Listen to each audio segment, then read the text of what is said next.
Baik, terima kasih eh, Bapak Ibu.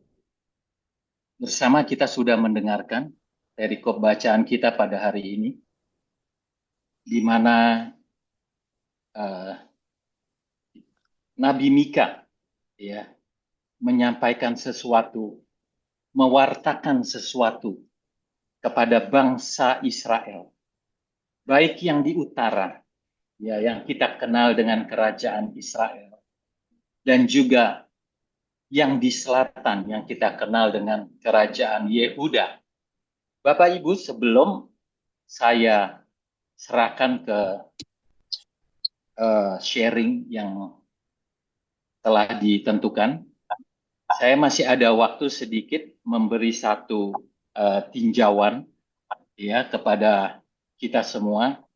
Mungkin ini sebagai suatu wawasan, insight dalam aspek sejarah ya. Kenapa saya sampaikan ini supaya kita bisa mengetahui time pelayanannya, waktu pelayanannya Mika ini sebenarnya di masa kapan, timelinenya ya. Jadi kita harus mengetahui ya. Yang pertama dalam saya bagi ya beberapa hal. Yang pertama adalah di mana sejarah bangsa Israel atau kerajaan Israel itu masih bersatu. Ya, jadi kerajaan Israel itu terbentuk, kita tahu pada masa sebelumnya itu sifatnya teokrasi, ya. Kemudian dengan hakim-hakim, tapi akhirnya umat bangsa Israel ini minta raja, ya. Jadi sejarah mencatat, ya, sejak tahun 1050 sebelum Masehi sampai 931 sebelum Masehi, jadi masanya itu 100 kurang lebih 119 tahun. Itu kerajaan Israel masih bersatu, ya, masih bersatu selama 119 tahun. Nah, definisinya supaya Bapak Ibu ketahui bahwa Raja Israel yang pertama, maksudnya kerajaan Israel bersatu yang pertama itu adalah Raja Saul, ya, yang memerintah dari tahun 1050 sebelum Masehi sampai dengan 1010 sebelum Masehi, selama 40 tahun, ya. Nah, yang kedua, mungkin Bapak Ibu berpikir lebih lebih populer, ya, lebih banyak mengetahui bahwa raja yang kedua adalah Daud, begitu ya. Namun Alkitab bahkan sejarah juga mencatat justru raja yang kedua dari Israel bersatu itu adalah anaknya Saul. Siapakah Bapak Ibu? Dia adalah Isiboset. Ya, Isiboset ini memerintah hanya 2 tahun, yaitu dari tahun 1010 sebelum Masehi sampai 1008 sebelum Masehi. Nah, kemudian Raja Israel bersatu yang ketiga adalah Raja Daud dari 1008 sebelum Masehi sampai 970 sebelum Masehi atau 38 tahun kurang lebih. Nah, raja yang keempat adalah Raja Salomo dari tahun 970 sebelum Masehi sampai dengan 931 sebelum Masehi, 39 tahun kurang lebih. Nah, Bapak Ibu, ini satu sejarah di mana akhirnya pada tahun 930 sebelum Masehi, ya, Raja Salomo wafat. Nah, ini digantikan oleh anaknya Rehabeam menjadi Raja Israel. Singkat cerita dalam perjalanan eh, kerajaannya, karena Rehabeam ini membebani ya eh, eh, bangsa-bangsa Israel yang di utara ya dengan pajak bahkan berlipat kali, kita tahu tapi kita terlalu panjang ya. Salomo memberikan pajak misalnya 100, tapi sama anaknya bukan diberi keringanan, malah ditambahkan berlipat kali. Nah, ini sehingga menjadi memberontak suku-suku yang di utara, yang jumlahnya 10 suku, selain Yehuda dan Benyamin. Nah, Bapak Ibu, akhirnya kita ketahui kerajaan ini setelah 930 itu pecah menjadi dua kerajaan. Israel di utara dengan ibu kotanya Samaria, ya dengan rajanya Yerobeam. Yerobeam ini, Bapak Ibu, mungkin banyak tidak diketahui kenapa sampai Yerobeam. Dan Yerobeam ini berasal dari suku apa? Nah, ini menarik gitu ya. Jadi lebih memperlengkapi. Kemudian yang di selatan tetap ya raja akhirnya Yehuda dan Benyamin mengikuti. Jadi dua suku. Tetap di Yerusalem, tempat di mana bait Allah. Nah, ini menjadi yang menarik bahwa kenapa sampai Yerobeam juga menjadi raja. Nanti kita bahas kalau ada pertanyaan. Nah, kita kembali ke konteks kita saat ini ya, di mana Nabi Mika ini melayani bangsa Israel ya dalam pengertian utara dan selatan, walaupun dia tinggal di selatan ya. Jadi dia bekerja berkarya itu pada masa pemerintahan tiga raja loh. Yotam, Ahaz, dan Hizkia. Jadi Mika ini masih mengalami ketika bangsa Israel yang utara, kerajaan Israel yang utara, itu dibuang ke Asyur. Gitu ya. Karena bangsa Israel yang di utara ini ditaklukkan pada tahun 723 sebelum Masehi. Dan 721 sebelum Masehi, 2 tahun kemudian dibuang 10 suku ini ke Asyur. Nah, Mika tidak mengalami di selatan, di mana kerajaan Yehuda dibuang ke Babel, yaitu pada tahun 586 sebelum Masehi. Jadi ini satu waktu kerja yang supaya kita ketahui. Dan memang Mika ini bersamaan dengan Nabi Amos, Nabi Hosea, dan juga Nabi Yesaya. Kedekatan Mika dan Yesaya secara rohani, ada beberapa penafsir bahwa Mika itu adalah seorang murid dari Yesaya, atau Yesaya adalah gurunya. Jadi pewartaan yang disampaikan, peringatan yang disampaikan Nabi Mika ini memang berkaitan dengan khususnya misalnya tentang moral ya, nanti kita bahas di dalam konteks kita ya, tentang kemerosotan ya, tentang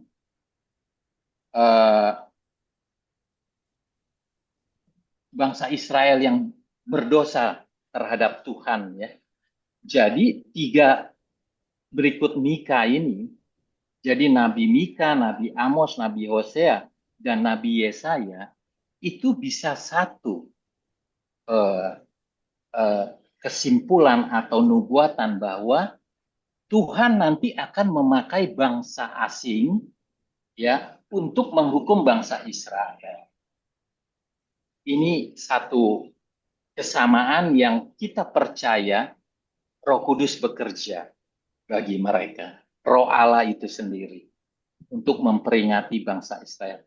Nah, ini hanya sekedar insight di mana kita nanti bisa kembangkan. Untuk itu, waktu dan tepat saya persilakan untuk sharing eh, pada PA kita malam ini. Silakan. Baik, ke saya ya Pak Saud ya. Ya, Pak Oscar, betul. Oh, baik. Saya masih nyari tadi lupa. Aduh, silakan. Baik Pak Saud, terima kasih atas waktu yang diberikan kepada saya. Tadi Pak Saud sudah membahas tentang sejarahnya, latar belakangnya, terus Nabi Mika ini sejaman dengan siapa gitu ya. Ada Amos, Hosea, ada Yesaya gitu ya. Eh, Namun saya hari ini akan coba membahas sesuai dengan yang disampaikan kepada saya, yaitu dari Mika 7 ayat 1 sampai 20. Nah, tadi teman-teman semua sudah membaca bahwa perikop hari ini Mika 7 ayat 1 sampai 20 itu ada uh, tiga tiga itu ya, tiga kelompok atau tiga fase di dalamnya gitu ya. Ya, yang mungkin kita bisa bahas dan diskusikan nanti ya. Nah, saya coba bahas yang pertama itu adalah tentang kemerosotan akhlak Israel. Itu di Mika 7 ayat 1 sampai 6 ya. Nah, kalau kita lihat dan kita baca tadi, maka saya coba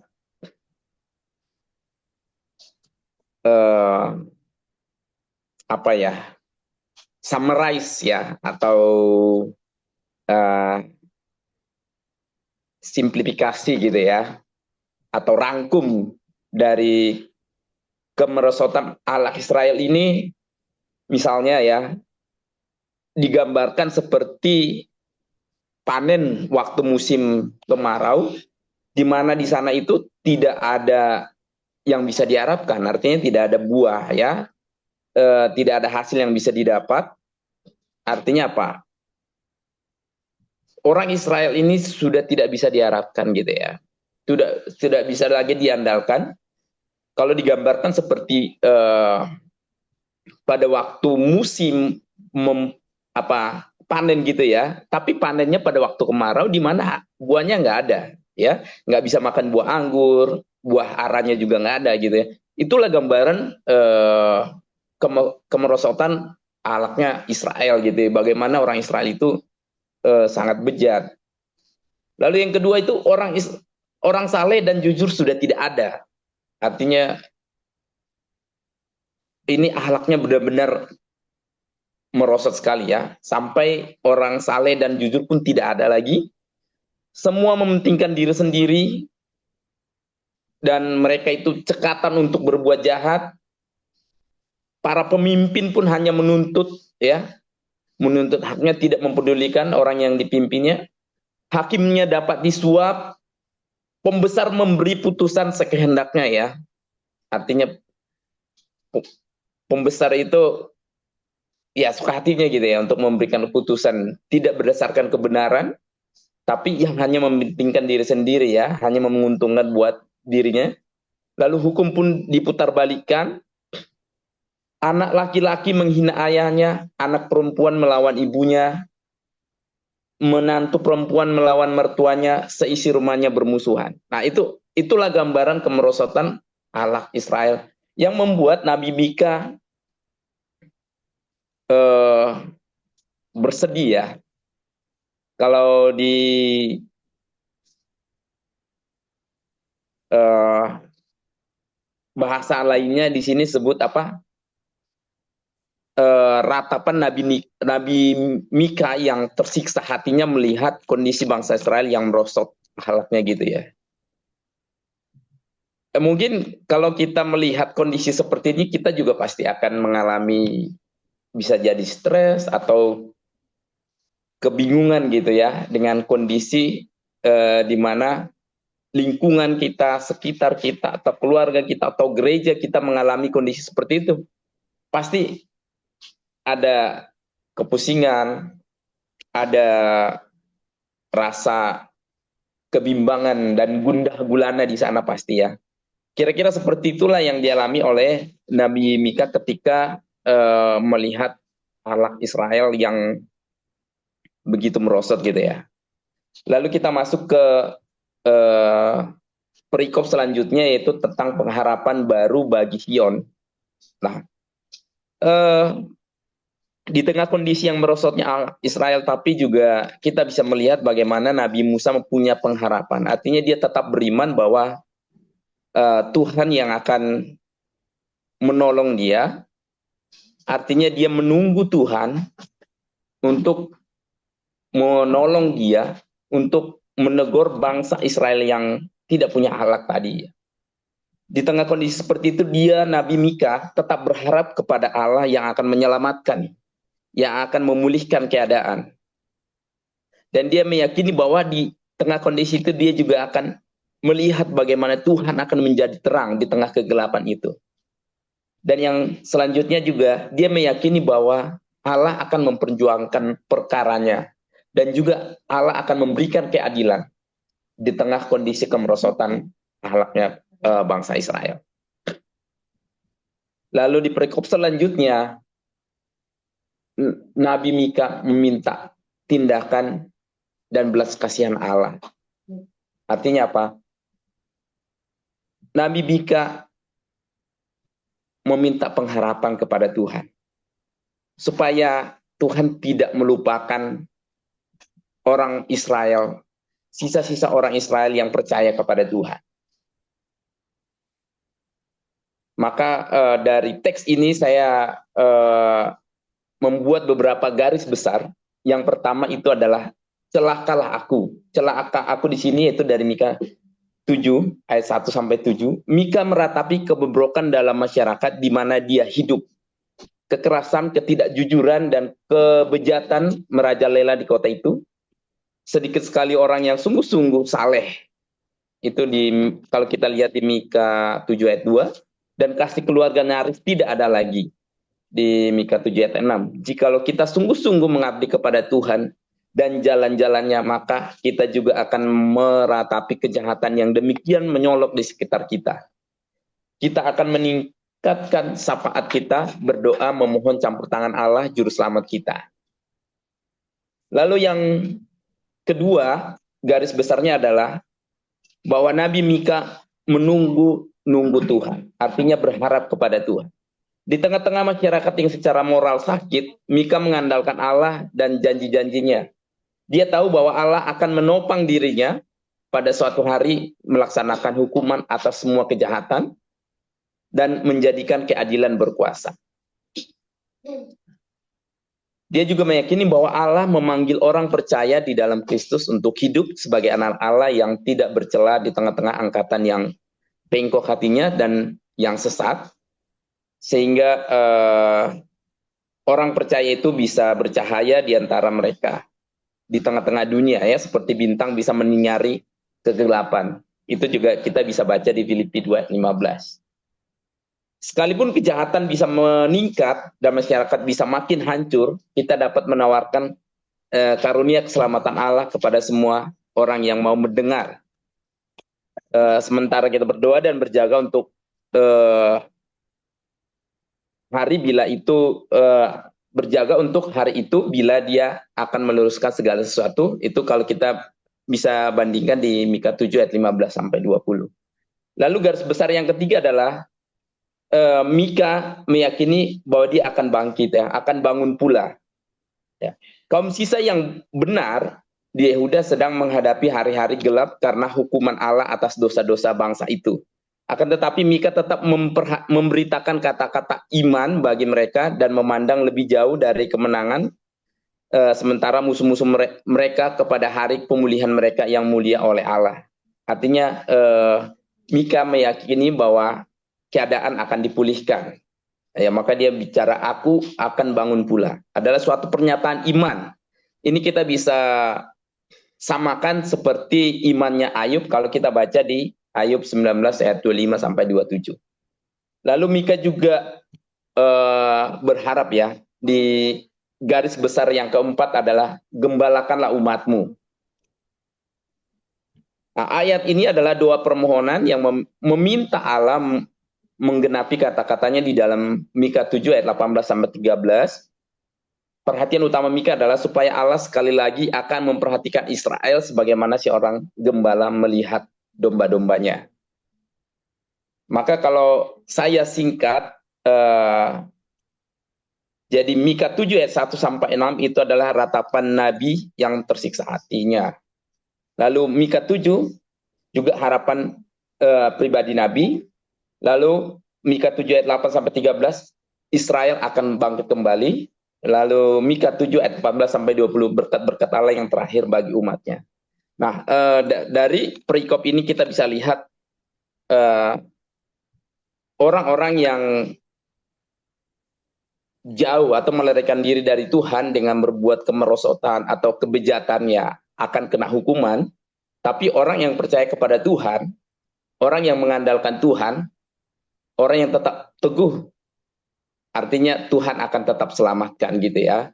Artinya dari gambar ini kita bisa melihat bagaimana Tuhan akhirnya memulihkan bangsa Israel. Nah, kira-kira demikian yang bisa saya sampaikan. Mungkin kita bisa berdiskusi atau teman-teman yang lain juga bisa punya pendapat yang lain yang bisa disampaikan. Terima kasih. Baik, terima kasih Pak Oscar untuk sharingnya.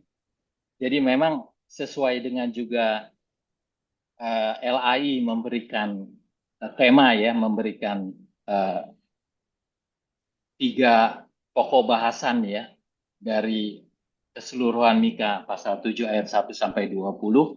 Pak Oscar juga sudah sampaikan ya. Memang Bapak Ibu dalam frase yang atau perikop yang pertama memang tercatat LAI memberikan tentang kemerosotan akhlak, ya, moral dan spiritual ya, menurut saya. Ya. Kemudian yang kedua, perikop kedua, pengharapan baru bagi Sion, gitu ya. Dan yang ketiga adalah doa minta tindakan dan belas kasihan Allah. Ini 3 topik atau perikop yang sangat-sangat menarik yang bisa kita bahas, bicarakan, tanggapi, dan juga ajukan pertanyaan, pernyataan. Nah, inilah kesempatan di akhir PA kita yang akan kita isi sebaik mungkin. Ya, waktu dan tempat dipersilakan untuk Bapak Ibu baik yang di onsite maupun yang di Zoom. Silakan.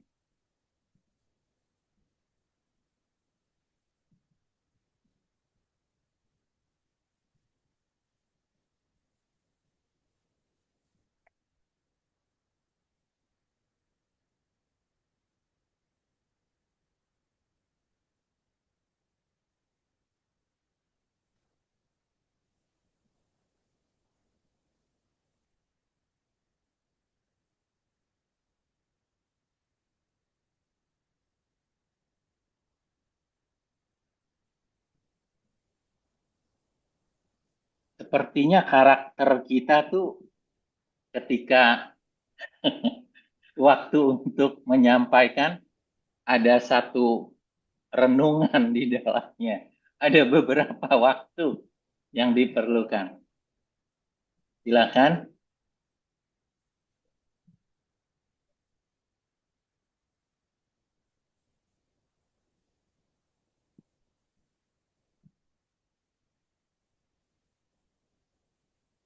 Sayang waktu ya uh, yang terus berjalan. Uh, Mungkin yang di onsite deh. Kita berikan waktu untuk Pak Heri. Silakan Pak Heri. Yang lain dulu ada nggak? Oh, baik Pak Heri. Yang Ya. lain dahulu.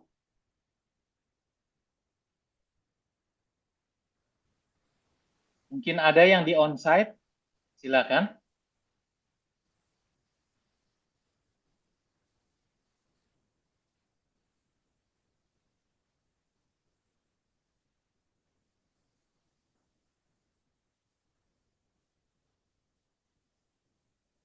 Wah, sayang ya. Mungkin yang di Zoom ya. Ini karunia penunjukan lagi nih. Saya sampai.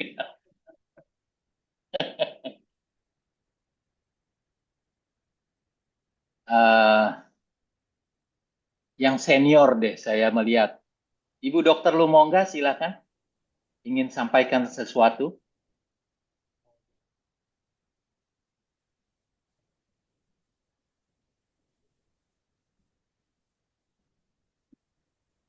Jadi sih sebetulnya suara saya kedengaran ya, Pak Saud. Jelas sekali. Oke, Pak Dubrison tadi udah membahas cukup banyak ya. Saya barangkali bertanya aja, saya nggak berikan tambahan apa-apa. Baik. Kalau lihat tadi kan Pak Saud ada sedikit mengungkapkan mengenai sejarah raja-raja Israel dan Nabi Mika melayani di zaman Raja Yotam, Ahab, dan Hizkia ya. Kalau lihat ayat 8, janganlah bersukacita atas aku, hai musuhku. Sekalipun aku jatuh, aku akan bangun lagi. Sekalipun aku duduk dalam gelap, Tuhan menjadi terangku.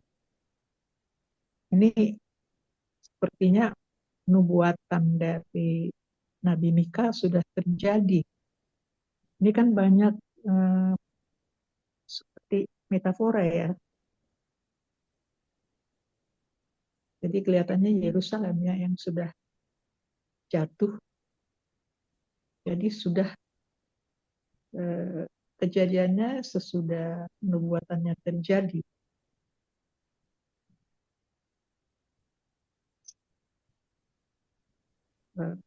Saya cuma mau menanyakan itu pada Pak Dubrison atau siapapun yang ada di apa namanya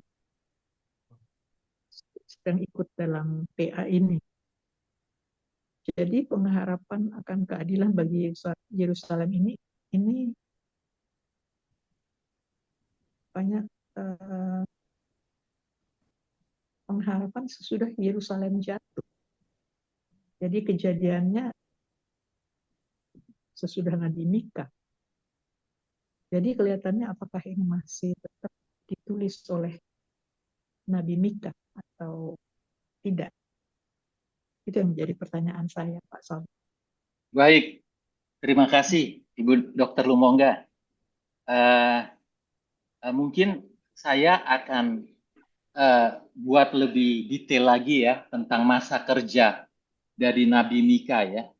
Jadi waktu pemerintahan Yotam itu dari 742 sampai 735 sebelum Masehi. Itu Raja Yotam. Di Raja Ahaz itu 735 sesudahnya sampai 715 sebelum Masehi.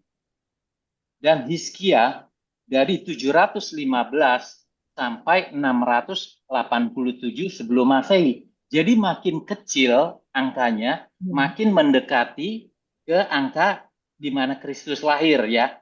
Jadi sebenarnya kalau nubuatan ini tentang Yerusalem ya benar juga ya masuk, tapi nubuatan ini juga berlaku untuk Israel yang ternyata di tahun 721 itu diangkut ke Asyur, kerajaan utara ini. 725 ditaklukkan oleh Raja Asyur. Gitu. Jadi justru kerajaan utara ini ya yang duluan dibuang ke Asyur.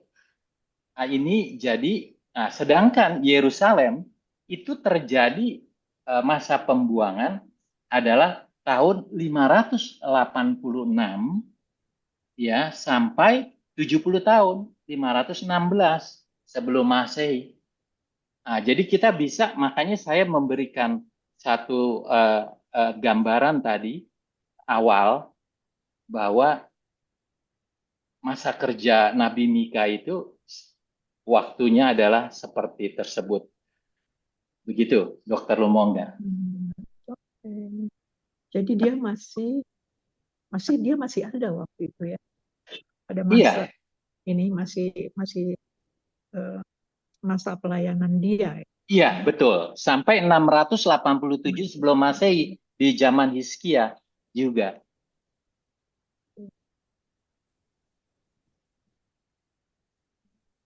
Oke, Ya, baik. sementara Terima ini kasih. Baik. Oke, adakah yang lain? Silakan. Waktu terus berjalan. Masih banyak Dari yang saya, bisa Pastor. diekspos. Siap, Pak Heri, silakan. Iya, selamat malam Bapak Ibu semua yang dikasih Tuhan. Saya nggak yang dari Pak Oscar tadi udah di-sharingkan, jadi saya nggak ulang itu karena udah sangat jelas tadi. Kalau kita baca di Sabda semua ada keterangannya ya, paralel dari ayat-ayat yang kita baca malam ini juga semua kalau kita baca semua jelas dijelaskan di situ. Jadi saya mengambil beberapa poin penting yang saya boleh dapatkan juga ya. Semoga apa yang saya dapatkan juga menjadi berkat bagi Bapak Ibu semua malam ini. Pertama, di bagian yang kita baca ini kita jangan lupa konteksnya, selalu ingat bahwa Mika ini bicara soal kesetiaan dan keadilan. Malam ini juga sangat ditegaskan bagaimana bahwa Tuhan itu menuntut keadilan ya, kesetiaan. Nanti saya tunjukkan beberapa ayatnya. Itu menjadi tema umum ya dan sekaligus menjadi tema khusus daripada Nabi Mika ini, 7 pasal ini. Di pasal terakhir ini kembali mengingatkan juga tentang bagaimana Allah memproses ya, kalau kita lihat ayat 9 itu ya. Saya mengobservasi itu, saya melihat bahwa Allah itu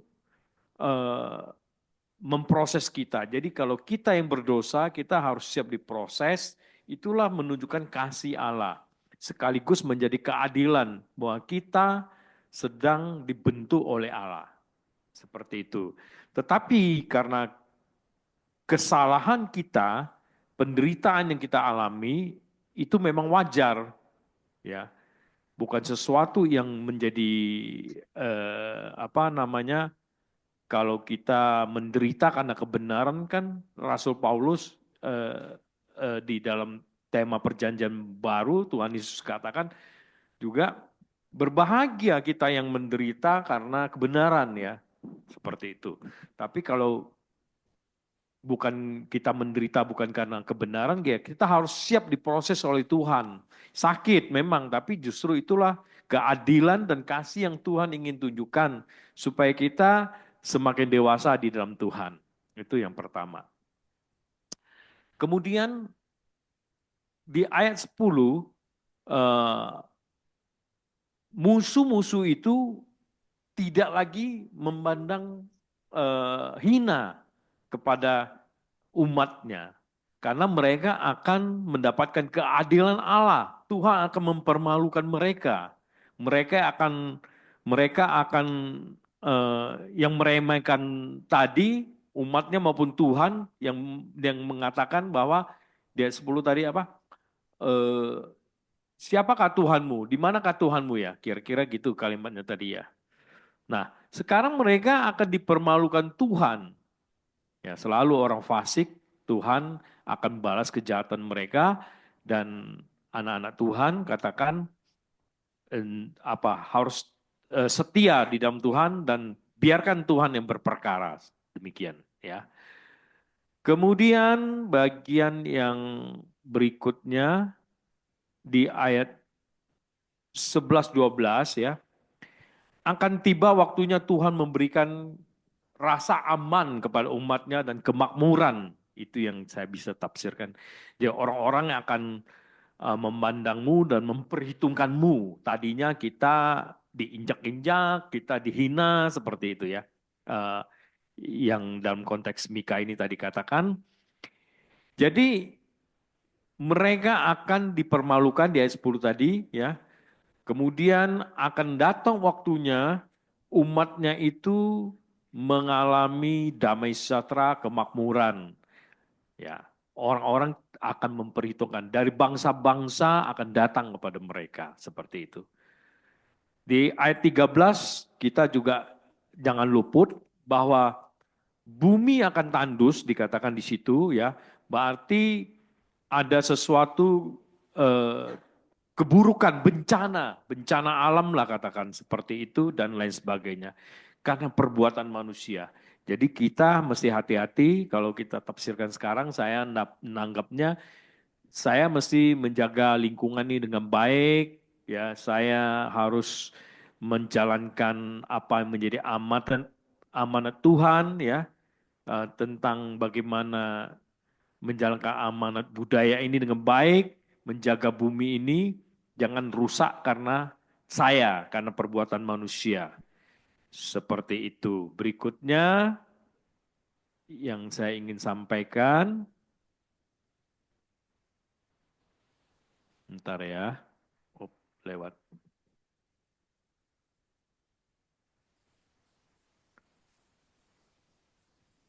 Nah, yang kelewat nih tadi ya. Ayat 4 itu berhubungan dengan ayat-ayat terakhir ya. Penghukuman Allah itu akan datang. Ya, penghukuman Allah itu akan datang. Ya, jadi yang berdosa akan dihukum Allah ya, termasuk musuh-musuh orang fasik dalam hal ini. Tetapi orang yang mendapat belas kasihan Tuhan, mendapat anugerah keselamatan dari Tuhan akan mendapatkan penyayangan dari Tuhan. Kesalahan-kesalahan kita akan dilemparkan katakan di situ ya. Di ayat 19 ya. Dosa-dosa kita ke dalam tubir laut ya. Terus ayat 20 kiranya engkau menunjukkan setiamu kepada Yakub dan kasihmu kepada Abraham. Seperti yang telah kau janjikan dengan bersumpah kepada nenek moyang kami sejak zaman purbakala ya. Jadi di sini Tuhan Mika mengingatkan bahwa Tuhan pernah ada covenant sama Abraham ya, keturunan daripada Abraham ya, termasuk Israel Yakub. Nah, jangan lupa ini yang dimaksud Yakub Israel ini adalah mereka yang keturunan yang rohani, secara rohani. Jadi kitalah termasuk yang dicangkokkan gitu, kita yang menerima keselamatan dalam Kristus, maka kita disebut anak-anak Abraham, kita akan mendapatkan kasih sayang dari Tuhan. Tuhan mengingat janjinya kepada Abraham, ya, seperti itu. Nah, secara itu pembelajaran-pembelajaran yang saya dapatkan, kemudian ada beberapa poin tadi saya bilang saya coba aplikasikan yang saya dapatkan di kehidupan ini adalah, ini catatannya ada 7 poin nih ya. Semoga ini juga boleh menjadi berkat bagi kita. Pertama dari 3 perikop itu, saya dapatkan pelajaran bahwa jangan kita kehilangan orang-orang saleh. Jadi ada tanggung jawab secara moral, secara rohani kita di gereja, kita yang tahu banyak dituntut banyak oleh Tuhan. Supaya kita juga boleh menjadi teladan, memberikan pembelajaran kepada generasi-generasi akan datang. Supaya orang saleh tetap ada di dalam gereja. Jangan seperti Mika tadi, Nabi Mika katakan tidak ada orang jujur, tidak ada orang saleh, yang adalah pertumpahan darah. Ya, yang ada adalah hakim-hakim yang tidak menjalankan keadilan dengan baik, ya, menjalankan hukum, menegakkan hukum dengan baik. Sepertinya seperti negeri kita ini ya, kalau kita lihat ya, hukum tebang pilih. Tetapi meskipun demikian, saya menarik satu kesimpulan pembelajaran, kita nggak boleh putus asa. Ya, seperti tadi katakan, kita tetap harus meskipun hukum tidak adil, kita tetap berharap bukan pada diri sendiri dan bukan kepada orang lain. Bahkan sahabat sekalipun, tetapi bersandar kepada Tuhan, karena Tuhanlah harapan itu. Dan yang ketiga, tetap setia menjaga hidup saleh kita sendiri. Selain tadi poin satu, kita menjaga jangan sampai kehilangan orang-orang saleh. Yang keempat yang saya boleh dapatkan dari Mika 7 ini adalah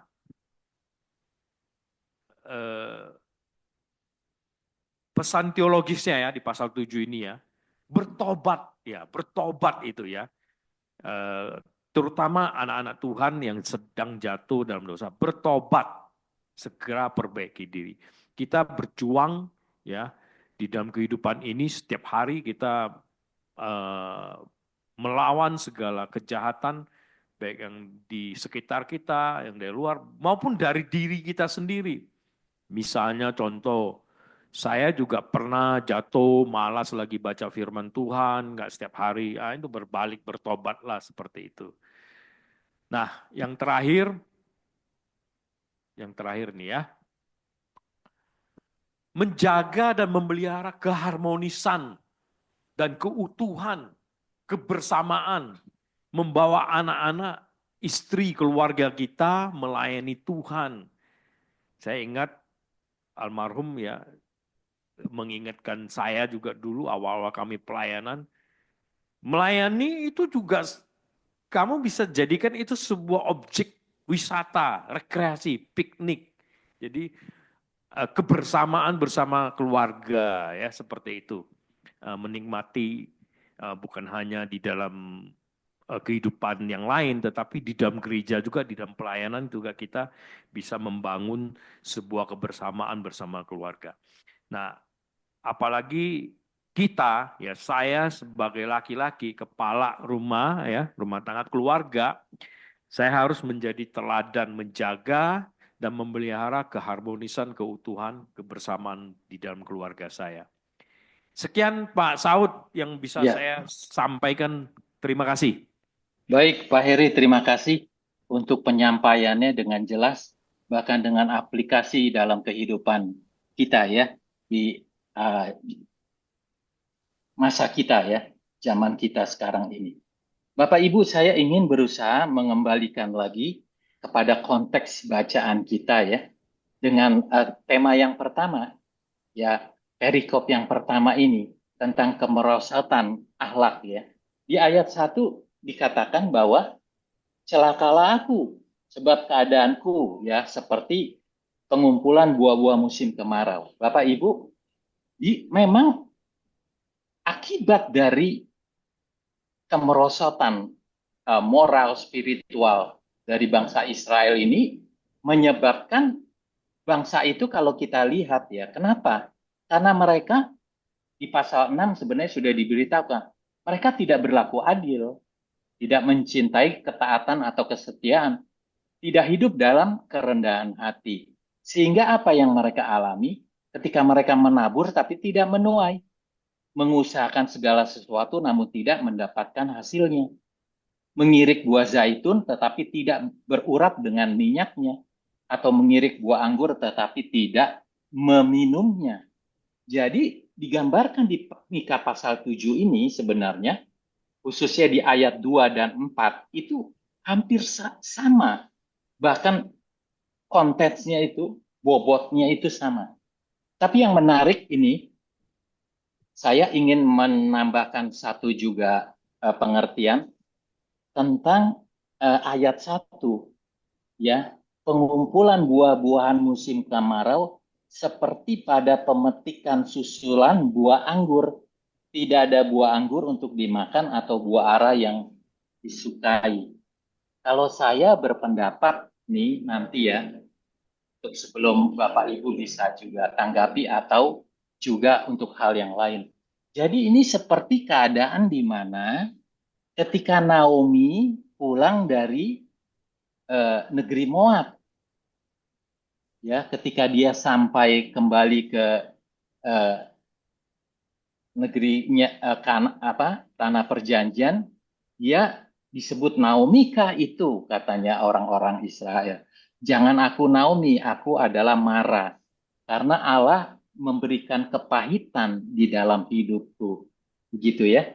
Nah, jadi seperti pemetikan susulan buah anggur itu, kita bisa bayangkan di dalam Rut pasal 2, ketika Rut mengikuti para pemetik buah anggur, Jadi kalau tradisi Israel, ketika pengusaha ini memberikan keadilan, ini konteksnya keadilan, maka pengerjanya ketika metik buah anggur di ladang, jika ada jatuhan dari buah anggur itu tidak boleh diambil, dimasukkan di tempat, tapi itu dijadikan untuk orang-orang miskin, orang-orang yang mengalami kemiskinan, kekurangan di dalam kehidupannya.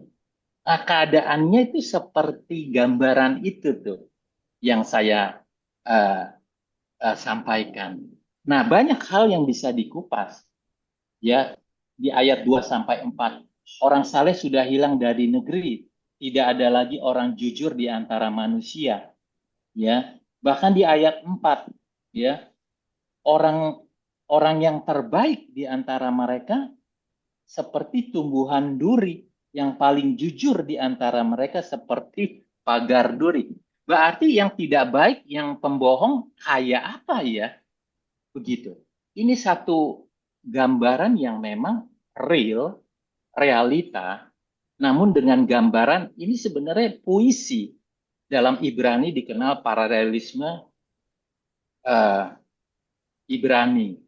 Nah, Bapak Ibu, saya kembalikan lagi, coba kita bahas di pokok bahasan yang uh, kemerosotan akhlak ini terjadi. Silakan. Atau yang lain juga Tambah boleh. satu lagi Pak Saud, terlupakan Silakan. satu tema juga bisa didiskusikan di ayat Mika 14-17 itu adalah bicara soal gembala yang agung, ya. Jadilah gembala kami. Jadi saya ingat Mazmur Daud, ya, Mazmur 23 itu, ya, indah sekali. Kalau gembala yang baik itu, gembala yang agung itu akan memimpin umatnya ke rumput yang hijau, ya, seperti itu. Di dalam konteks perjanjian baru juga, ya, Tuhan Yesus, ya, adalah disebut gembala yang baik, yang berjalan di depan, yang kalau ada musuh, dia yang terlebih dahulu menghadapinya. Seperti itu. Ini mungkin juga satu frase yang baik untuk didiskusikan, dikaitkan ini nubuat tentang Kristus dari Mika, ya. Itu tambahan dari saya. Terima kasih. Baik, Pak Heri, memang benar. Puncaknya adalah di perikop yang ketiga. Sebenarnya ini bicara tentang soteriologi, tentang doktrin keselamatan. Kalau kita perhatikan di ayat terakhir, bagaimana janji Tuhan, ya, kasih setia Tuhan kepada Abraham, Ishak, Yakub, ya, sejak zaman purbakala. Jadi waktunya pun ditentukan, disampaikan janji keselamatan ini. Ini sangat menarik. Namun untuk mencapai situ, kita harus berurut di dalam konteks perikop 1, kemudian 2, yaitu satu pengharapan dari bangsa melalui Mika. Mika ini mewakili umat Israel supaya menjadi role modelnya di dalam keterperusokan, ya, namun punya pengharapan akan pemulihan. Ini yang disampaikan, diwartakan Mika. Silakan Bapak Ibu. Pak Saud, sedikit Pak Saud. Ya, silakan. Saya tambahin sedikit. Sorry, saya agak lompat langsung ke perikop ketiga nih, gitu ya. Iya, silakan. Ini kalau kita baca dengan teliti, ini sebenarnya justru imannya Nabi Mika ini sungguh luar biasa. Justru dia mengingat, termasuk mengingatkan kita juga. Kalau kita baca, ya, gembalakanlah umatmu dengan tongkatmu, kambing domba milikmu sendiri yang terpencil mendiami rimba di tengah-tengah kebun buah-buahan. Biarlah mereka makan rumput di Basam dan di Gilead seperti pada zaman purbakala. Ini kan jauh nih dia melihat. Ini artinya memimpin ke rumput yang hijau dan tenang kalau kita bicara ke Mazmur Daud. Nah, lalu dia juga bilang nih, biarlah seperti pada waktu engkau keluar dari Mesir, memperlihatkanlah kepada kami keajaiban-keajaiban. Nah, Nabi Mika ini juga melihat loh bagaimana bangsa Israel keluar dari Mesir gitu. Bagaimana penyertaan Tuhan itu di padang gurun ya. Ada mana, ada tiang awan, ada tiang api. Terjadi banyak keajaiban. Justru Nabi Mika pun sampai ke sana gitu ya.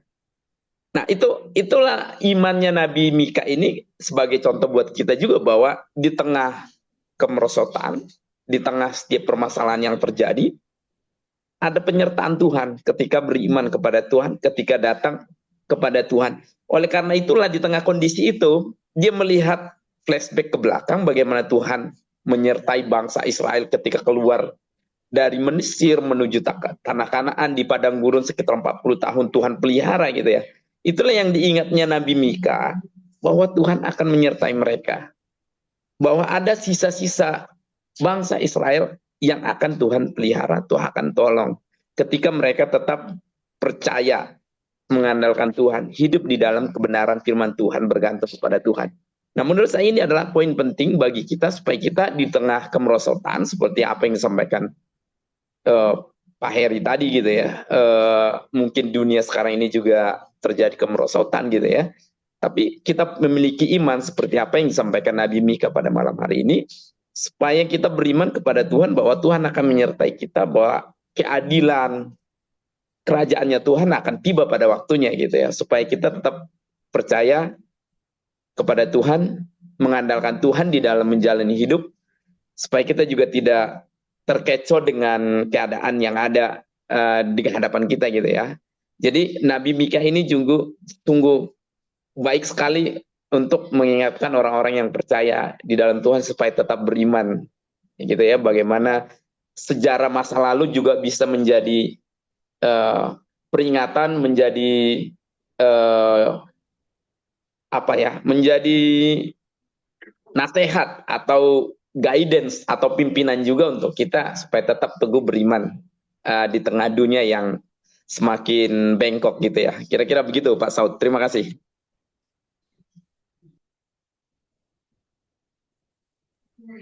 Suaranya nggak kedengaran Pak Saud. Baik, Pak Oscar, terima kasih memberi wawasan lagi.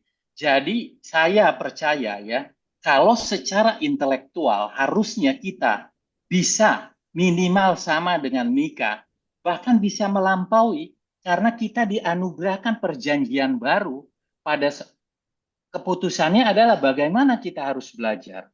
Tapi secara spiritual, waduh, kayaknya karena intelektual dan spiritual ini sangat berbeda. Ketika kedegilan hati itu bukan dengan kedegilan pikiran, hati yang sudah membatu.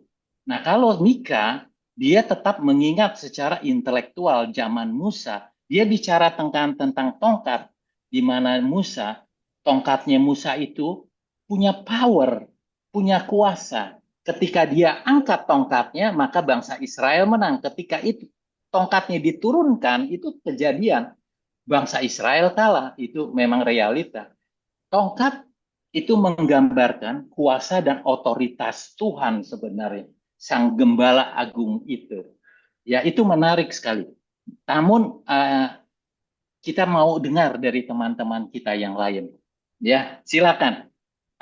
Karena waktu berjalan cepat, apa saya tunjuk-tunjuk aja ya, supaya tidak ada masa spasi gitu ya. Ini si Bapak Ben manggut-manggut aja, kayaknya udah siap-siap. Silakan. Izin Pak, Iya. mohon dikoreksi ya nanti kalau ini. Ketika kita membaca Mika pasal 7 ini, saya teringat ada satu di perjanjian baru, dan Tuhan Yesus itu mengajarkan mirip banget dengan Mika 7 ini, di mana kalau di Mika 7 ini di pasal 1 sampai pasal 6 itu menunjukkan betapa jahatnya bangsa Israel, betapa bobroknya, betapa apa ya namanya, berdosanya mereka. Dan bangsa Israel kan memang sering nih, ya umat percaya dan umat Tuhan itu ya kita termasuk di situ. Dan mungkin kita yang seperti ini, mungkin kita yang sedang melakukan kebobrokan ini. Dan kemudian di pasal ketujuh itu langsung dimulai dengan kata tetapi. Berarti kan langsung dari sesuatu yang ini langsung dibantah dengan kata tetapi, tapi ada pengharapan loh. Ada pengharapan, ada keadilan, ada Tuhan. Dan kemudian dilanjutkan lagi mulai di perikop 14 itu disebutkan bahwa Tuhan itu mengampuni dosa. Dan ketika saya membaca ini tadi, saya teringat dengan satu perumpamaan yang pernah dijelaskan Tuhan Yesus. Itu di Lukas 15, Pak. Di Lukas 15, ketika Tuhan Yesus membuat perumpamaan tentang seorang anak yang hilang, di mana dia begitu jahat terhadap ayahnya masih hidup, dia minta warisan, seolah-olah ayahnya sudah mati, dia minta warisan dibagi, dikasih, dihabisin, dia berzinah dengan pelacur, dia habisin duit sampai hancur, sampai habis-habisnya. Dan ketika habis dia menderita, dia mau cari nasi yang dimakan babi aja dia nggak dapat. Sampai separah itu. Terus dia teringat nih, dia teringat, oh di rumah bapakku banyak makanan. Tapi pada saat itu juga dia masih didakwa iblis nih, masih dia, kau nggak pantas, kau udah nggak pantas lagi jadi anak, kau jadi upahan aja. Dia ngomong seperti itu.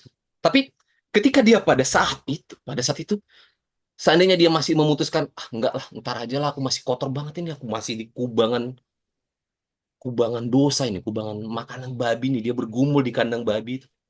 Kalau dia masih berusaha, masih coba membersihkan dirinya, dia makan tuh dakwaan-dakwaan dari iblis tadi, dia nggak pulang, ya mungkin dia hancur di situ. Tapi ditunjukkan Tuhan Yesus pada saat dia masih kotor banget ini, pada di saat dia masih di kubangan itu, dia teringat bapaknya, dia di rumah bapakku tuh banyak makan. Dia pulang di situ. Sekotor-kotornya dia pergi ke rumah bapaknya. Dan apa yang terjadi? Yang bapaknya datang memberikan dia baju baru. Jubah yang baru dia suruh ambil, digantiin, dibersihin, dikasih cincin lagi. Dan ini mungkin mirip banget dengan di Mika 7 ini, bahwasanya kita tuh manusia berdosa. Kita tuh orang yang nggak pantas. Tapi ingat loh, ada Tuhan. Ada Bapa kita yang baik banget itu. Dan dia akan mengampuni dosa kita, sebesar apapun dosa kita. Seperti yang saya kemarin juga dengan Pak Saud bilang, sebesar apapun dosa, itu bisa diampuni Tuhan. Tapi sekecil apapun kesalahan, itu harus dihukum. Dan mungkin ketika saya teringat itu, saya teringat kisah di Lukas 15 itu, ini luar biasa banget. Tuhan Yesus seolah-olah memberikan gambaran mudahnya, apa, perumpamaan ini untuk menggambarkan di Mika 7 ini di Lukas 15 tadi. Jadi kita lebih gampang mengerti, oh ada makanan di rumah Bapak, ada pengampunan di rumah. Mungkin itu buat saya, itu sangat memberkati saya. Mungkin itu Pak. Terima kasih Pak. Baik, Yandoko, terima kasih atas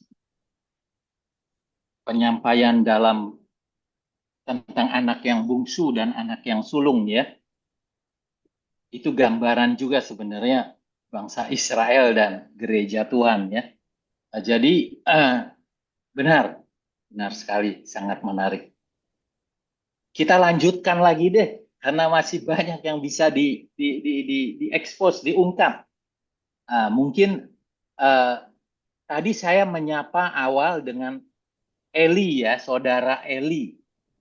Silakan saudara Eli. Ya, Ya, halo Pak. ya, silakan. Ya, untuk sekarang karena saya juga baru ini PA pertama saya juga, jadi saya masih banyak mencermati dulu Oh, karena saya gitu. kan ini ke belakang. Iya. Oke, baik. Nanti ditunggu ya next ya. Iya. Tapi tahun depan 2025. Iya. Oh iya. Oke, terima kasih. Mungkin Edward, apakah hadir di Zoom? Edward?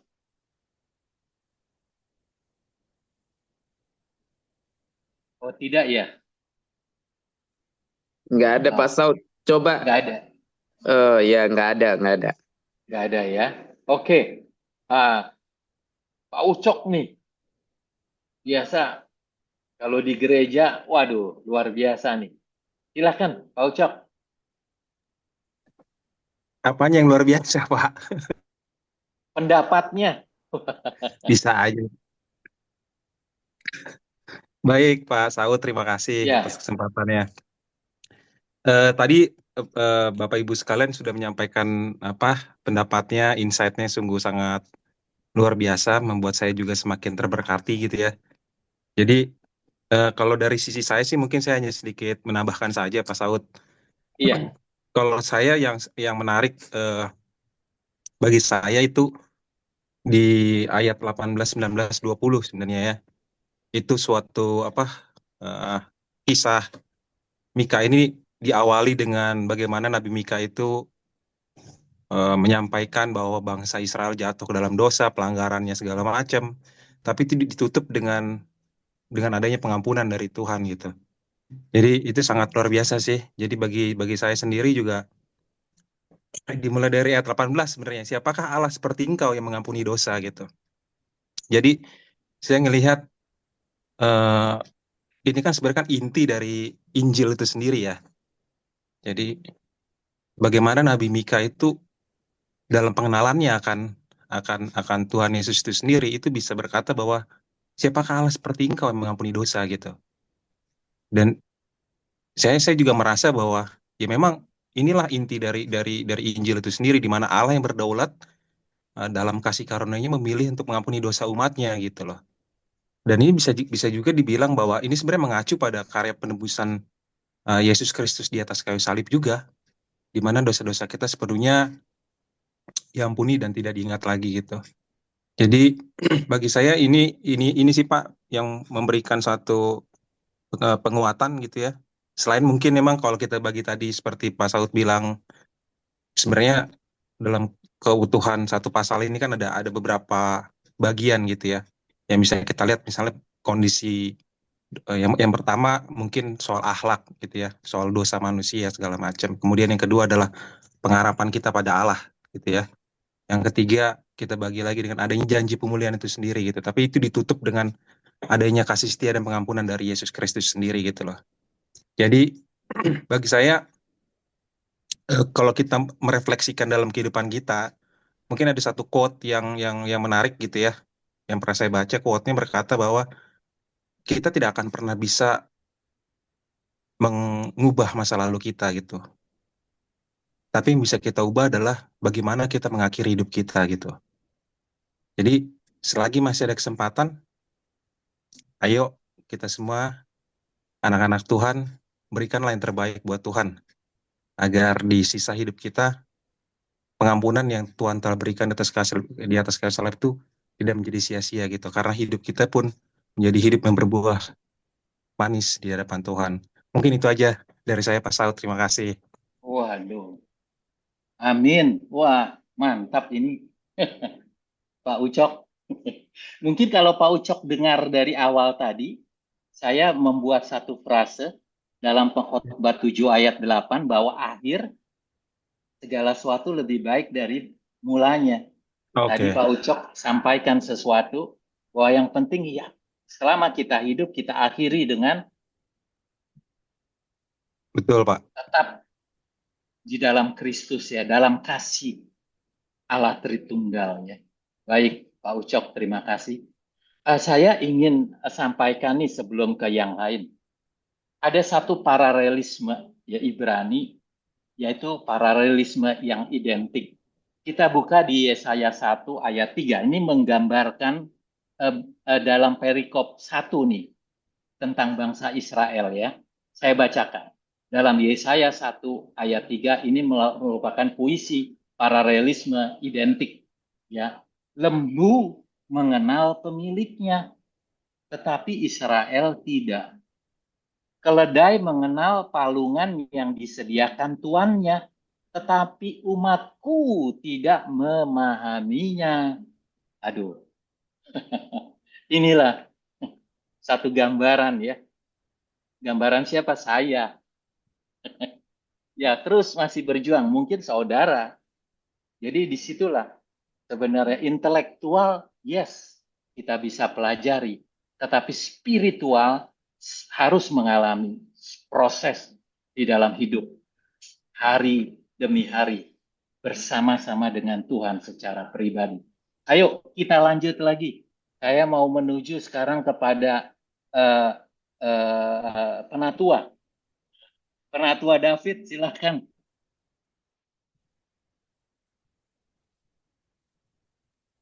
Ya mungkin terima kasih Pak Saud. Saya mungkin lebih ke pertanyaan Pak ya. Oh, Ya baik. tadi kan Pak Saud menyampaikan histori tentang apa Nabi Mika terus Nabi Amos. Nah terkait dengan apa poin pertama tadi yang disampaikan Pak Heri, Pak Oscar. Nah yang jadi pertanyaan mungkin buat kita adalah sikap atau akhlak dari si bangsa Israel ini tentu mungkin ada dari dampak dari luar maupun dari dosa bawaan lah. Jadi apakah itu juga adalah pengaruh dari karena mereka terdesak dengan kehidupannya sehingga atau mungkin juga karena pengaruh dari lingkungan pada saat mereka apa di pembuangan sehingga mereka mengalami hal-hal yang tentu terpengaruh lah dengan lingkungan gitu. Itu yang jadi pertanyaan bagi saya sih. Sehingga itu bisa jadi apa satu perenungan bagi kita bahwa ya kehidupan kita kalau misalnya nggak eh, mengalami pengaruh dari dalam ya kadang kita bisa mengalami pengaruh dari luar juga gitu. Ya, itu mungkin pertanyaan sih Pak Saud. Terima kasih. Waduh, pertanyaan berbobot nih dari penatua. Nanti mungkin Bapak Pendeta yang akan jawab. Namun saya ingin menyampaikan sesuatu ya. Jadi bangsa Israel itu dari awal sejak keluar dari tanah Mesir, menuju ke 50 hari setelah keluar, dan di Gunung Sinai mereka menerima Taurat, gitu ya, menerima Taurat dari Tuhan. Nah, jadi bangsa Israel itu kalau beribadah sampai pada masa nanti saya sampaikan, mereka beribadah, ibadahnya sakramental. Jadi ibadah yang ada kurban, ya, ada kurban, dan ada syarat-syaratnya di situ. Nah, ketika bait Allah itu dibangun, kurban itu harus dipersembahkan di bait Allah. Ya. Tapi bagaimana dengan 10 suku yang akhirnya dia memisahkan diri? Dia membangun di Bukit Gerisim, bukan di Bukit Moria. Gitu ya. Dia membangun tempat persembahan untuk kurban kepada Allah, gitu ya. Nah, kita tidak dibicara karena itu sudah juga menyimpang. Karena bait Allah itu adanya cuma satu di Bukit Moria, yaitu di Yerusalem. Gitu ya. Nah, ada satu masa nanti di mana bangsa Israel, ini pada masa ini sebelum pembuangan Israel tahun 586 dari Yerusalem ke Babel, itu penyembahan sakramental ibadah kurban itu masih dijalankan. Tetapi ketika di Babel selama 70 tahun, mereka tidak bisa lagi mempersembahkan kurban. Tujuan kurban itu dari kata karaf, bukan kurban itu victim, bukan. Kurban itu dari kata karaf, mendekat kepada Allah. Untuk mengampuni dosa bangsa Israel harus dengan kurban darah. Nah, pada masa itu Israel tuh sebenarnya kalau secara ibadah kurban itu tidak bisa memohon pengampunan dosa kepada Allah karena dia bagaimana? Dia dibuangan. Ini bagaimana kemerosotan benar-benar secara ekonomi pun kita tahu kerajaan Salomo luar biasa, terkaya. Tapi setelah era Salomo akhirnya sampai pembuangan menjadi termiskin. Sampai ada satu frase, nanti ya mungkin tidak di ini, saya akan sampaikan ini dalam satu wawasan dan memang realita di dalam budaya Ibrani yang dialami. Ini menarik sekali. Jadi bangsa Israel ini masih kurban apa yang diperintahkan Taurat. Namun ibadahnya, kurbannya tetap jalan. Hatinya rupanya yang menyimpang dari Allah. Jadi tidak murni lagi beribadah. Itu persoalannya. Lahirianya tetap dijalankan. Gitu. Spiritualnya tidak sama sekali. Kita bisa lihat di Mika pasal 7 ayat 1 sampai 6. Nah, makanya di ayat 7 sampai 13 ini pengharapan melalui Mika. Nah, ini yang mungkin ada yang mau memberi tanggapan, silakan. Saya Pak Saud.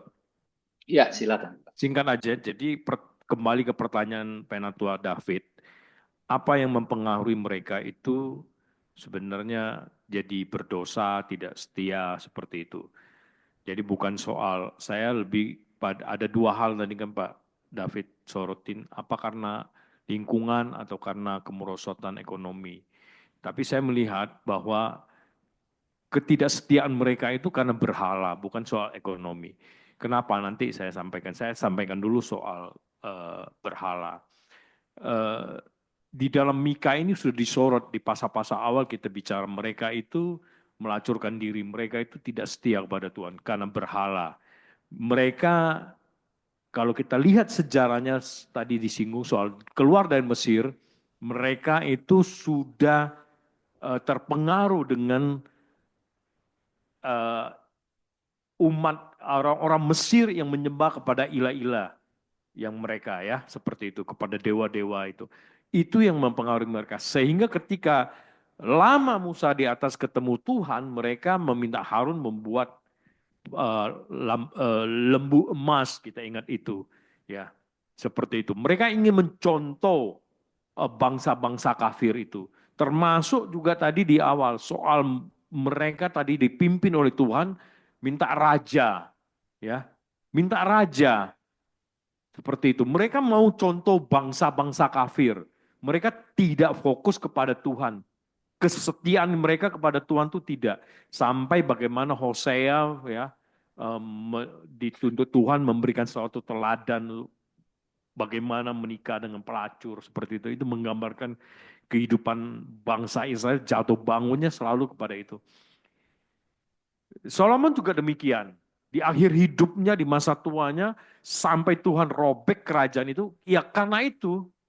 Karena dia mengikuti istri-istrinya yang menyembah kepada berhala, gitu loh. Ya, jadi lebih kepada itu. Nah, sekarang kita lihat kenapa saya bilang bukan soal lingkungan, ya. Kalau orang beriman itu bagaimanapun kalau dia jatuh, dia bangkit dan menang atas apa yang mempengaruhi di sekitarnya. Banyak sekali kita lihat contoh-contoh di dalam Alkitab. Misalnya bagaimana janda miskin. Ya. Janda miskin diberkati Tuhan, dipuji oleh Tuhan. Baik yang di Sarfat maupun yang Tuhan Yesus lihatkan janda yang membeli 2 peser dalam persembahan.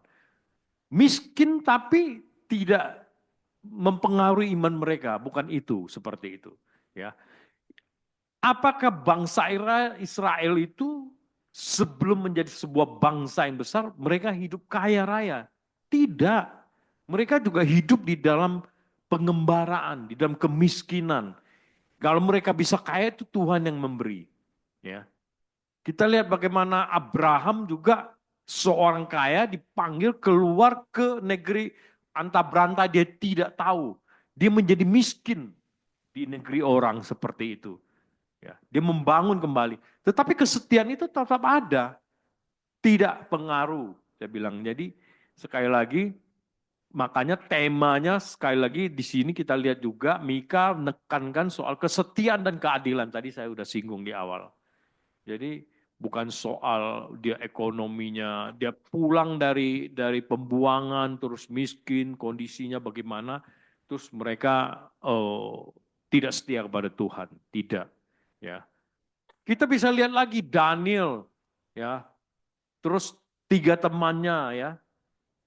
Kita lihat lagi Esther, kita lihat lagi Mordekai. Itu hidup di pembuangan, tetapi iman mereka terjaga, kesetiaan mereka ada. Jadi kembali lagi kalau baca sejarahnya mereka, yang pengaruh paling besar memang menduakan Tuhan. Dan kita lihat tema besarnya selalu ada peperangan Tuhan, Israel, Allah kita dengan dewa-dewa.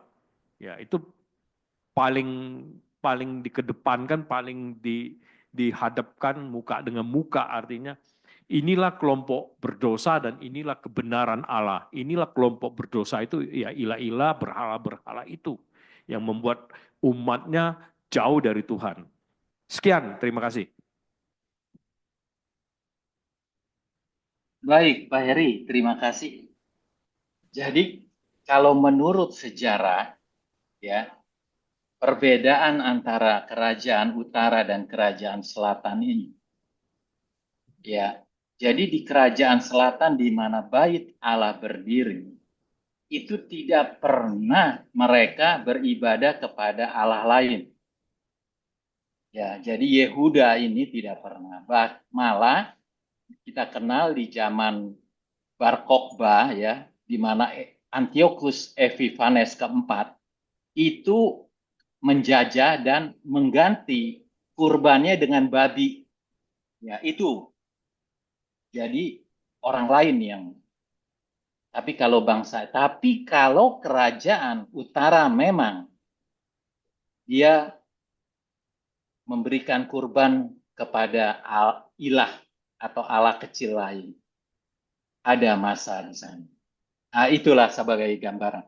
Nah, baik Bapak Ibu, masih ada Benar, waktu. Pak Saud. Saya Iya, silakan. kurang setuju statement Pak Saud terakhir itu. Iya. Baik selatan maupun utara, mereka menyembah, membelokkan hati mereka dari Tuhan. Pernah terjadi. Kita lihat sebelum Yosia, ya, raja-raja sebelumnya, ya, mereka itu membawa umatnya bukan dalam bentuk fisik juga mereka lakukan, yaitu membelokkan hati mereka kepada berhala. Ya, jadi tidak cuma utara. Kalau utara itu dia memang mau menggantikan di Yerusalem tempat pemusatan pemujaan, betul saya setuju itu. Samaria itu. Supaya orang-orang umat-umat di Samaria itu yang 10 suku itu tidak datang ke Yerusalem untuk menyembah Allah. Ya. Tetapi di dalam 2 suku ini yang di selatan pun mereka pernah di bawah pimpinan raja-raja yang jahat menyembah kepada bukan Allah Israel. Seperti itu ya. Terima kasih. Baik, iya Pak Heri. Memang ada argumentasi ya, tapi terlalu panjang ya. Baik, kembali lagi apakah ada yang bisa tanggapi? Silakan. Untuk perikop yang ketiga boleh terakhir.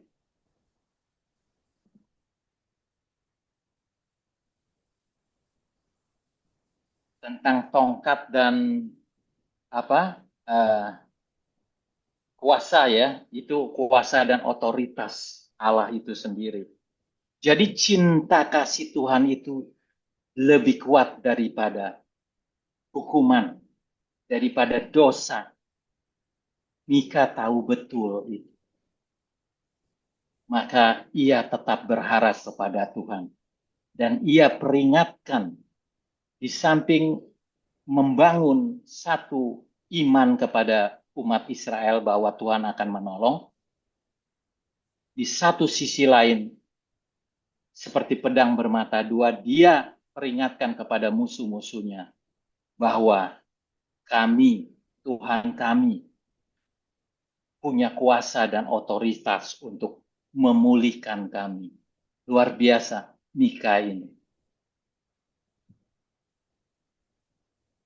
Cinta kasih Tuhan itu lebih kuat daripada bahkan hukuman sekalipun. Silakan Bapak Ibu.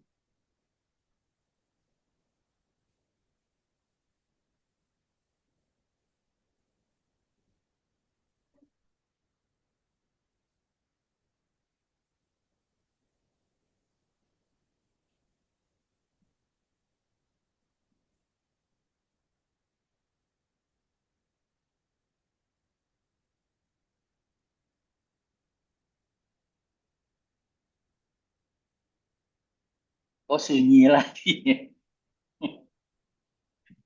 Maaf Pak, Tunjuk lagi ya. mohon, Silakan. Ya. mohon maaf Pak, waktunya sudah Oh, harus diserahkan wah, sama harus narasumber. diserahkan. Baik. Terima kasih Pamela sebagai timekeeper. Saking semangatnya, jadi agak lupa waktu ya. Baik, silakan Bapak Pendeta Galen untuk waktunya. Ya, terima kasih Pak Saud. Ini adalah bagian terakhir dari PA kita dari Mika pasal 7 dan juga seri PA yang terakhir di tahun ini. Sangat hangat, sangat seru, menarik, ada banyak insight yang didapat. Sampai saya tinggal ke bagian sisa 7 menit lagi sebenarnya. Tadi harusnya kita 8.25 ya, tapi ini udah 8.44 sekarang. Ya, baik, saya akan coba dengan cepat.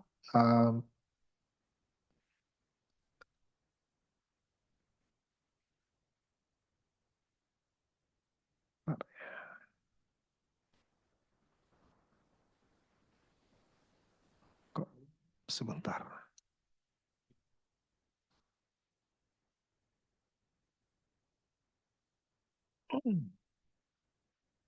Izin share screen ya.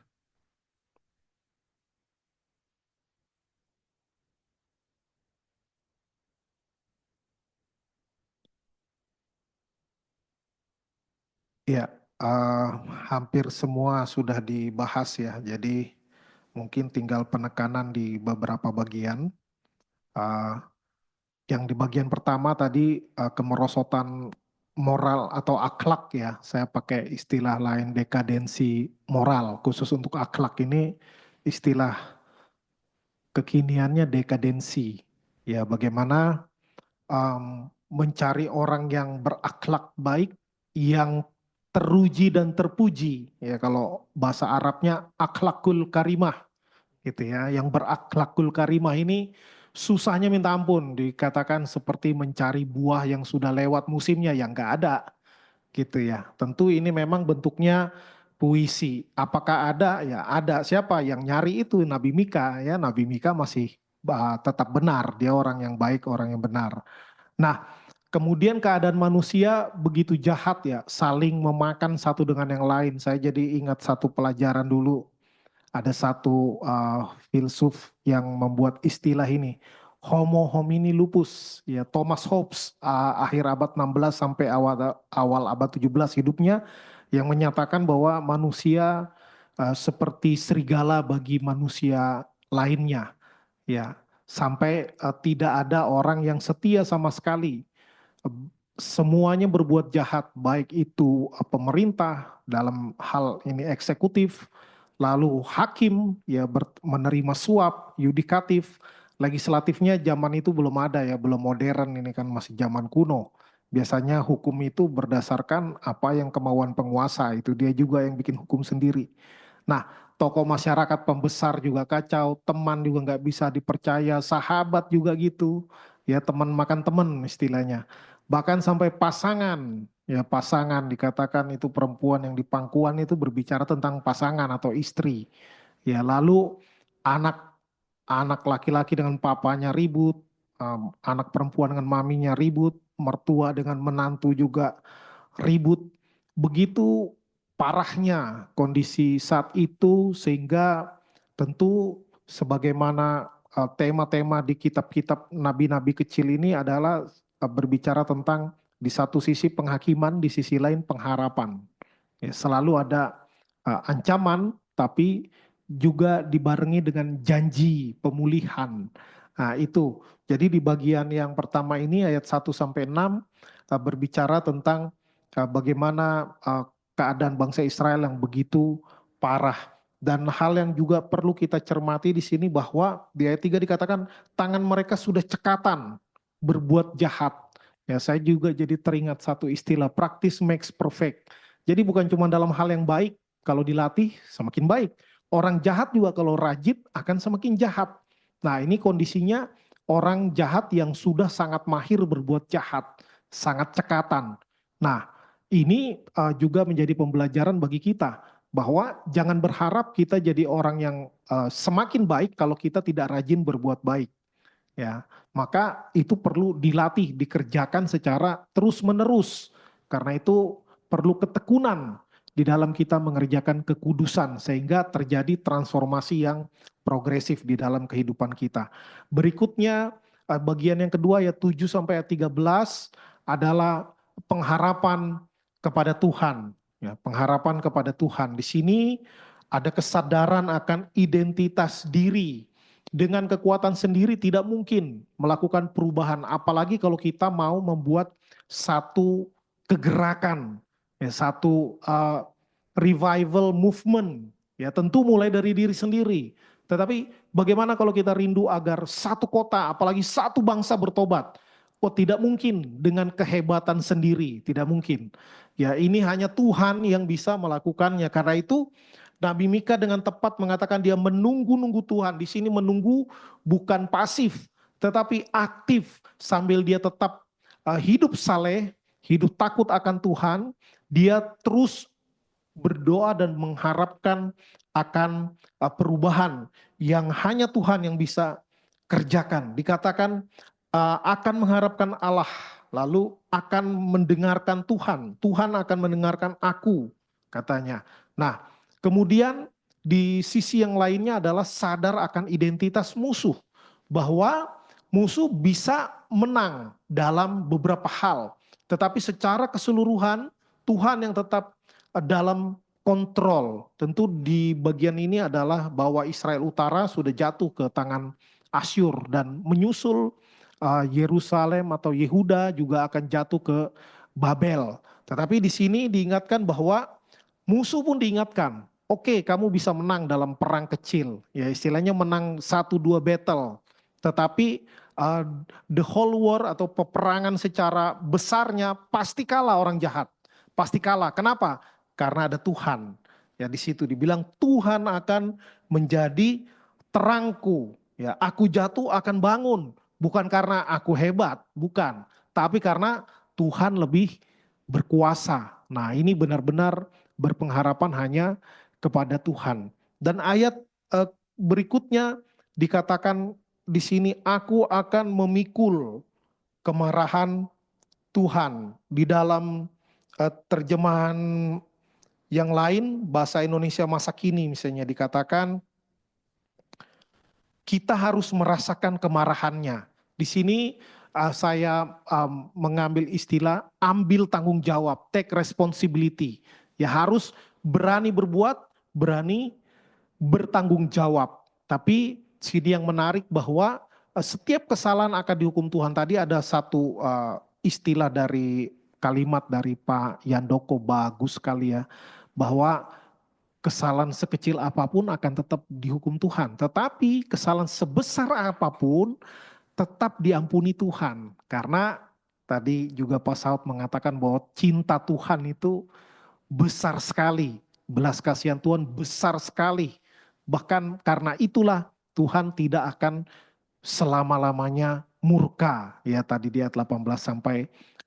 Dan Tuhan menghukum bukan mau membinasakan, tetapi untuk mendisiplin. Kalau kepada umat, kalau kepada musuh tentu Tuhan akan menghukum dan membinasakan.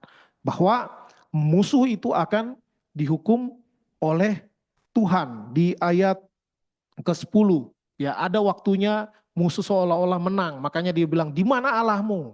Ya, apalagi di zaman itu bahwa bangsa yang berperang dengan bangsa lain biasanya mereka punya agama masing-masing. Maka bangsa yang menang perang dianggap Tuhannya lebih sakti. Ya, maka ketika Israel Utara jatuh ke tangan Asyur tentu diolok-olok. Mana Tuhannya?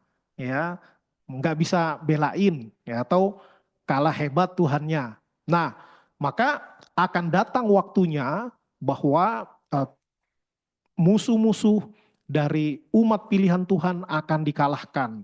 Namun Tuhan yang mengalahkan mereka. Sini kita belajar bagaimana bahwa penghukuman, penghakiman itu adalah hak Tuhan. Dan itu pasti akan terjadi cepat atau lambat di masa ini atau di masa yang akan datang, di dunia atau di akhirat. Ya, sudah pasti. Lalu Tuhan akan memulihkan keadaan umatnya, bahkan bisa menjadi lebih baik. Ya, di sini di ayat ke-11 dan ayat ke-12 dikatakan pada hari itu perbatasanmu akan diperluas. Tuhan sanggup memulihkan, bahkan membuat keadaan lebih baik dari yang sebelumnya. Tapi dibilang bisa bukan berarti pasti, ya. Tuhan bisa, jelas. Di sini dikatakan bahwa akan banyak orang yang datang, ya, untuk apa? Untuk memberikan respek mereka kepada orang-orang Israel. Tentu ada juga tafsiran mengatakan bahwa itu adalah orang-orang Israel yang terserak-serak akan kembali. Ya, tetapi itu daerahnya cukup luas disebutkan. Dari Asyur sampai ke Mesir. Wah, itu kalau di zaman modern itu kira-kira itu masuk daerah Irak, Jordania, lalu Israel sekarang, Palestina sekarang, Mesir sekarang. Oh, itu besar sekali daerahnya, cukup luas. Ya, daerah itu. Maka Tuhan sanggup memberikannya. Ya, kalau Tuhan mau tentunya ya, walaupun belum pasti ya, apalagi sekarang juga bangsa Israel yang sekarang pun modern hanya kecil, ya hanya kecil sekali. Nah, tapi Tuhan sanggup memulihkan keadaan umatnya, bahkan kalau Tuhan mau bisa menjadi lebih baik. Dan bagian yang terakhir adalah permohonan atas belas kasihan Tuhan. Nah, Tuhan digambarkan sebagai gembala. Ya, Tuhan digambarkan sebagai gembala dengan tongkat yang penuh dengan kuasa, dan ini adalah khas keyakinan yang hanya ada di kitab suci kita, bagaimana Tuhan digambarkan sebagai gembala dan kita sebagai domba. Domba adalah hewan yang begitu lemah, yang tidak punya independensi, dia nggak ngerti jalan, nggak ngerti jalur, ya sangat lemah, kalau diserang dia nggak bisa membela diri, dia nggak punya tanduk, ya harus ada yang mimpin. Ya, maka ini menunjukkan umat Tuhan harus bergantung sepenuhnya kepada Tuhan. Kita tidak bisa mengandalkan diri sendiri. Karena itu ini ilustrasi yang baik sekali bahwa kita domba. Ya, kita bukan anjing pelacak yang jago nyari jejak sendiri, nggak bisa. Ya, kita domba yang ya maaf kata bodoh. Ini binatang bodoh domba ini. Bodoh dan lemah yang bergantung sepenuhnya kepada gembala. Nah, Tuhan juga digambarkan gembala pegang tongkat. Dengan tongkatnya berbicara tentang wewenang, bicara tentang kuasa, kedaulatan yang bisa digunakan untuk melindungi dari serigala, dari bahaya, tetapi juga bisa mendisiplin dombanya ya. Kalau digambar gembala itu kan ujung pangkalnya itu bengkok gitu ya, seperti kaitan payung gitu ya. Untuk apa? Untuk menggait ya, menggait leher domba kalau mau kejeblos ke jurang ya. Kalau bahasa tuh saya SD disengget dibilang ya, ditarik begitu. Nah, itu. Jadi lalu Tuhan juga digambarkan Tuhan sudah melakukannya dulu. Ya, maka dengan keyakinan bahwa Tuhan pasti menolong. Kenapa? Karena dulu-dulu juga Tuhan menolong, bahkan disebutkan eksplisit di sini bagaimana Tuhan membawa keluar bangsa Israel, nenek moyang mereka keluar dari Mesir. Maka ketika mereka juga dalam kesulitan, dalam penjajahan, dalam pembuangan, Tuhan juga akan kembali menolong. Dan di ayat ke-17 dikatakan juga bahwa mereka akan, orang-orang jahat itu akan dihukum. oleh Tuhan, ya, akan seperti ular yang menjilat debu, seperti binatang menjalar di bumi. Ya kan ingat bahwa di kitab Kejadian bagaimana ular itu representasi simbol dari iblis yang dihukum Tuhan. Karena apa? Karena kejahatannya menggoda manusia untuk jatuh dalam dosa. Dan kalau iblis saja dalam simbol ular dihukum oleh Tuhan, demikian juga pengikut-pengikut iblis, orang-orang yang jahat, yang mencoba menganiaya, menjatuhkan, membujuk rayu orang-orang percaya agar jatuh di dalam dosa, pasti akan dihukum oleh Tuhan. Nah, yang terakhir tadi Pak Ucok ini sudah singgung, ya, ini kuncinya bagaimana bahwa Tuhan itu penuh dengan belas kasihan, mengasihani umatnya. Ayat 18 sampai ayat 20. Katakan Tuhan memaafkan umat dari pelanggaran. Ya, lalu Tuhan tidak bertahan dalam murkanya untuk seterusnya, tetapi berkenan kepada kasih setia.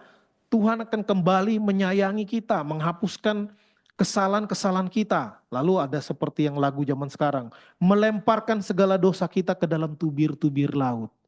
Jauh ke dalam tubir laut gitu ya. Luar biasa. Nah, kemudian di ayat 20 juga dilanjutkan. Engkau menunjukkan kasih setiamu kepada Yakub dan kasihmu kepada Abraham. Seperti yang telah kau janjikan dengan bersumpah kepada nenek moyang kami sejak zaman purbakala. Bagaimana Tuhan itu penuh dengan belas kasihan.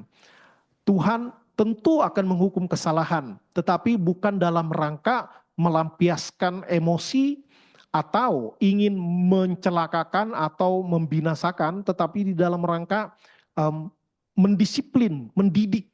Ya, gambarannya seperti kita sebagai orang tua, anak salah, kita tegur, kita marahin, kadang kita bentak, ada kalanya perlu dipukul, ya, pantatnya dipukul gitu. Apakah kita benci sama anak? Enggak. Tetapi kalau hanya dibiarkan begitu saja, tidak akan terdidik anak tersebut. Demikian juga Tuhan kepada kita.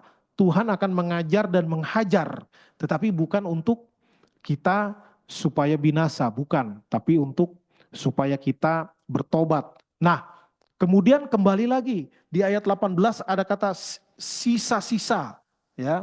Ada kata sisa-sisa miliknya sendiri. Kembali lagi remnant, tema ini juga berulang-ulang. Ya, sisa Israel berulang-ulang disebutkan juga baik di kitab Mika ini maupun di kitab-kitab lainnya. Ya, remnant dalam dunia teologi disebut orang yang tersisa. Nah, artinya apa? Yang tersisa adalah mereka yang setia dan bertobat. Nah, ini nanti ada pembelajarannya juga yang sangat penting. Ya, di bagian akhir, aplikasi bagi kita, bahwa tetaplah hidup benar, secara otentik, ya, kapanpun, dimanapun, dalam kondisi apapun, bahkan walaupun sendiri. Ya, seperti tadi, bertanya-tanya Mika, di mana? Ini kayak nyari buah yang gak musim, yang gak ketemu. Ya, susah sekali cari orang benar. Dan ternyata bukan cuma sekarang, dari zaman dulu. Ya, dari zaman dulu orang menerima suap, bagaimana eksekutif dengan yudikatif main mata, kong kali kong dan lain sebagainya. Itu udah terjadi dari zaman nabi-nabi. Nah, kadangkala orang percaya jadi merasa minoritas, memang minoritas bukan cuma merasa ya.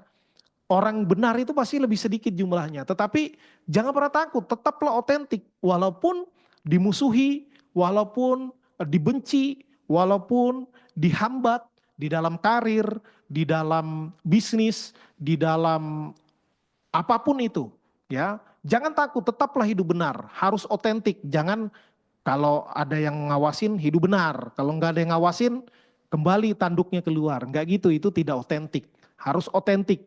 Bahkan walaupun sendiri. Yang kedua, tetaplah berharap kepada Tuhan bahkan di saat tersulit dalam hidup kita. Nah, konteks di sini mereka dalam keadaan yang sulit. Ya tentu sebagai bangsa yang terjajah masih sulit.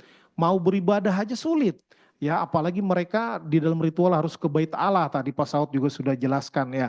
Sulit. Nah, kita bersyukur bahwa sekarang kita tidak perlu beribadah menghadap ke arah tertentu, tidak perlu di tempat khusus, dimanapun. Karena Tuhan maha hadir.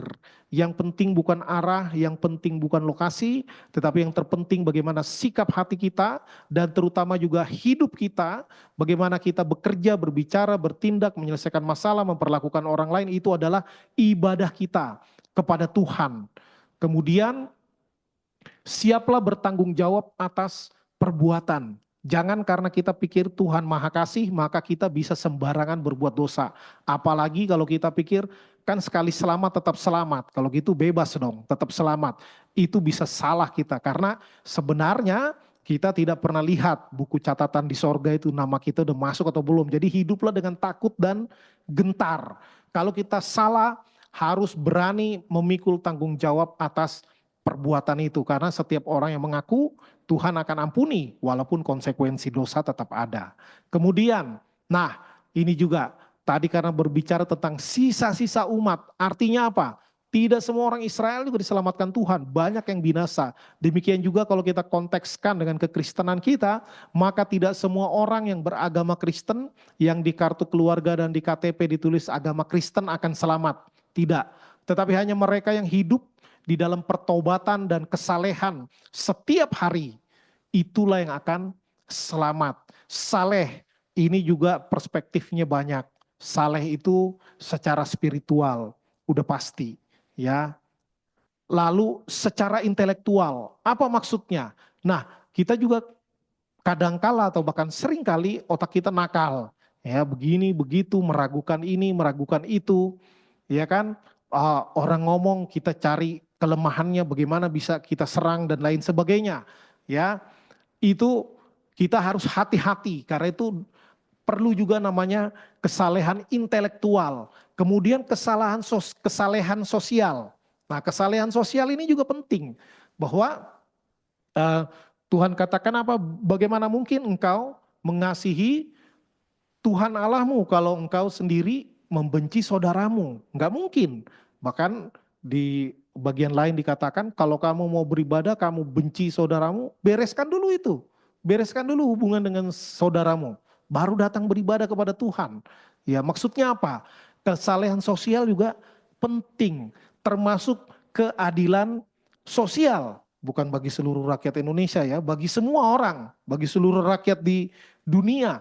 Karena itu yang tadi memang dijelaskan isi kitab ini salah satu yang menjadi pokoknya ini ada di Mika 6 ayat 8. Dikatakan yang Tuhan inginkan apa?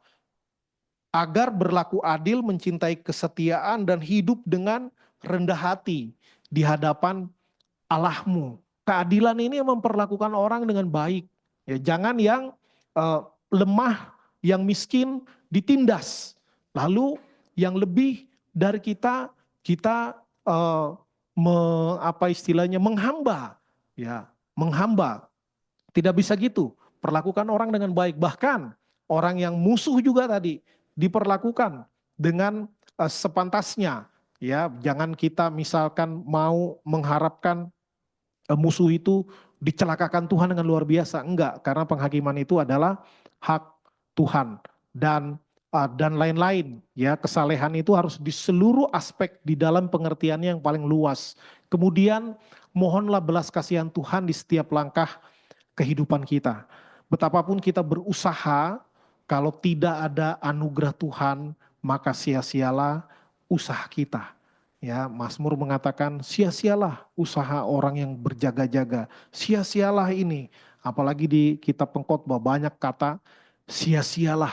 Ya, sebenarnya sia-sia kalau itu bukan karena Tuhan. Kalau apa yang kita kerjakan bukan demi hormat dan kemuliaan bagi nama Tuhan. Perbuatan yang baik kalau motivasinya tidak benar, maka itu juga tidak berkenan kepada Tuhan. Karena itu ketika kita berupaya sekuat tenaga untuk hidup saleh, untuk hidup benar, takut akan Tuhan, kita harus terus mohon belas kasihan Tuhan. Karena kita masih manusia biasa, kita pasti pernah terjatuh di dalam dosa dan mungkin ke depan juga akan terjatuh di dalam dosa-dosa tertentu. Mohonlah terus belas kasihan Tuhan agar kita tidak dicampakkan oleh Tuhan, melainkan ketika kita salah agar Tuhan berkenan menegur, mengajar, bahkan menghajar kita.